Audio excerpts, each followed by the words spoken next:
გამარჯობა. დღეს გაგაცნობთ რა უნდა იცოდეთ ბრიტანეთში მყოფმა თვითდასაქმებულებმა ტაქსების დაბრუნების პროცესისთვის.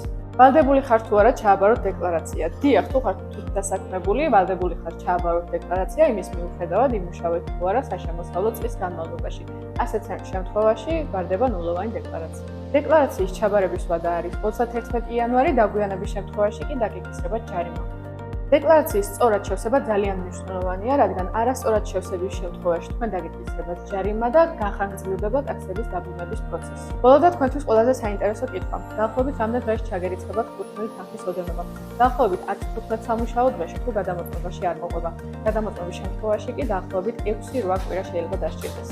ჩვენი გუნდის დახმარების შემთხვევაში თქვენ მხოლოდ გიწევთ გამოგვიქვამთ პეისლიფები, საბანკო მონაცემებს, სადაც თანხა უნდა ჩაგერიცხოთ და დანარჩენს კი ჩვენი გუნდი უზრუნველყოფს. დაგვიკავშირდით დღესვე და მიანდეთ საქმე პროფესიონალებს.